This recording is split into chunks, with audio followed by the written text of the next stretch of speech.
Hello, hi, hello, Yala, it is me, it is I, small time dear, Khadi on the internet, and I am back, this is gonna be a quick one. It's just something that's been on my mind.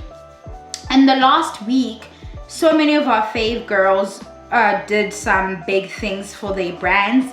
DJ Zinhle opened another store somewhere.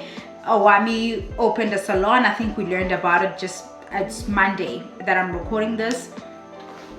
Monday the 3rd of October is when I saw the post that she had made. She had a divorce party at the weekend.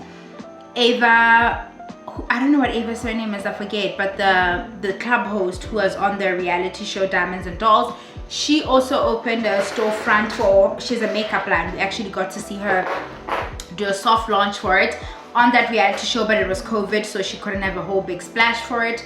Somebody else, Gorgeous Mbali. Is it Gorgeous Mbali that had a launch, or is it for her makeup, whatever? So we got to see all of that. I've been having some interesting chats with my best friend. My favorite YouTuber is Kimberly Nicole Foster. I think I've mentioned before on this channel. And she did a video that got the internet going not too long ago about Black women in luxury, you know, that concept and all of that. And my best friend and I I'll tie it all together. I'll work on tying it all together. It's not gonna be a long chat. It's just something that's on my mind as an entrepreneur. And then we saw my best friend let me in on this hashtag that she's seen about, you know, girls with mercs and things like that. And I've just been, with the economy sitting how it is, being an entrepreneur, having to constantly deal with, you know, my prices for the ingredients that I use fluctuating, and going to the store and wondering how everybody else is making it work. Am I the only one who's lagging behind, and all of that, and what's important, what's not important in recent years, because I have been at this business thing for a hot minute. When people come around me, they have things that they want to say. I'm aware that people mean well when they're like, when are you getting a shop? You deserve to have a, like, you know, a storefront, a location, what have you. I am aware that people mean well. I still don't like it. I still do not like to hear it, because out of the small space that I'm working out of, I'm still working really hard. Like, I don't need you to come and dismiss of the work that I'm doing here, because we are still running with the narrative that having a storefront is what makes you legitimate. Another lady's whose content I watch a lot is, I think she changed the channel to Fab Socialism a while ago. She did a 3-part deep dive into a lady, this is an American lady now, a young lady who was, you know, up and coming on the rise and what have you, and she had a do-rag brand. Terry Lyon, I think her name is. I remember seeing this woman pop up all up in my explore. I remember seeing her in the shade room and all those things. And that deep dive and the ascent and descent rather, of how quickly things went up but how quickly things went down. And a lot of it was around her feeling the need to have, you know, a standalone store and have the aesthetic be what it is.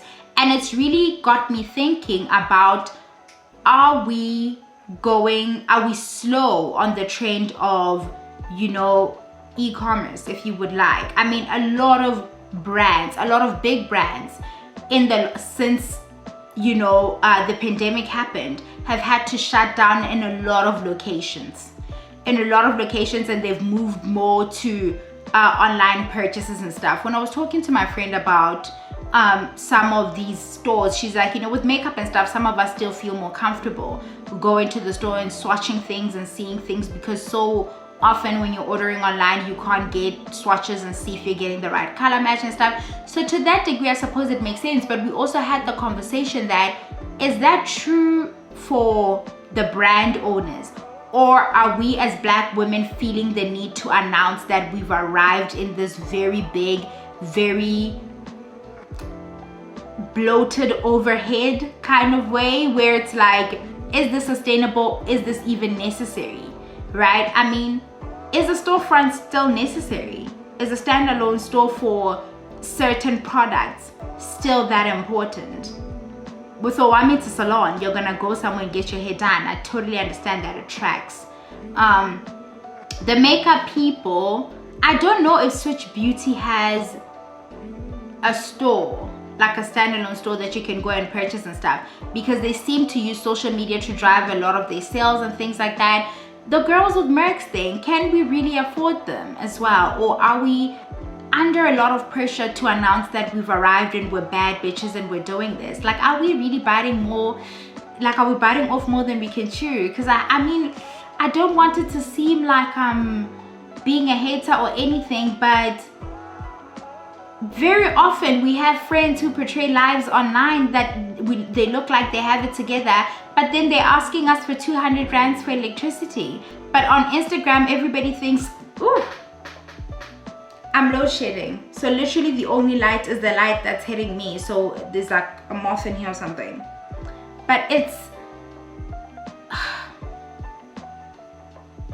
I just don't want us feeling the pressure to perform a type of success or what we've known success to look like.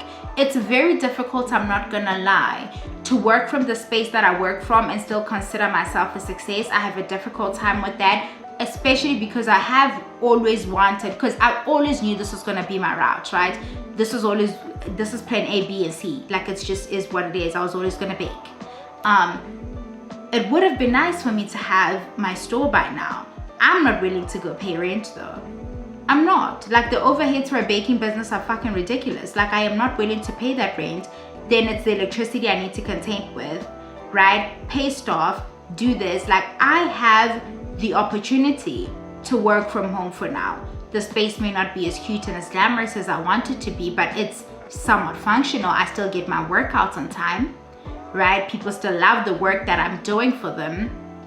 And I suppose in the conversation I want to, maybe this is me trying to caution other young business people, simply because if I'm experiencing this pressure at times and looking around like, fuck, what am I doing wrong? You know, maybe some of you are experiencing the same thing. You're not.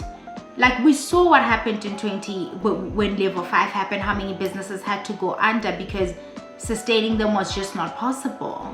We're moving in a different direction. We do not have to feel the need to where our wealth or the traditional markers of success just no longer apply across the board.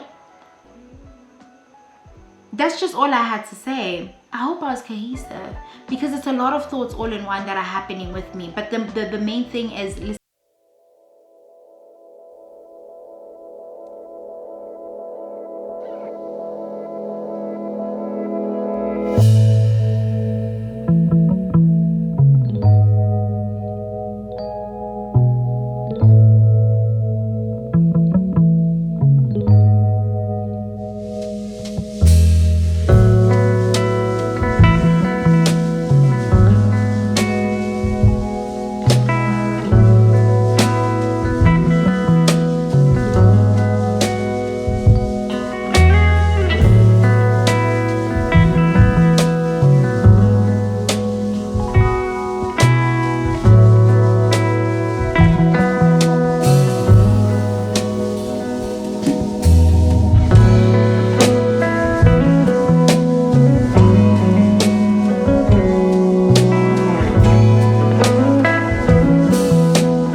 Fix that window for you, and then you'll never see your BMW for 5 years. That's nothing. That has nothing to do with this. Anyway, that's it. Bye.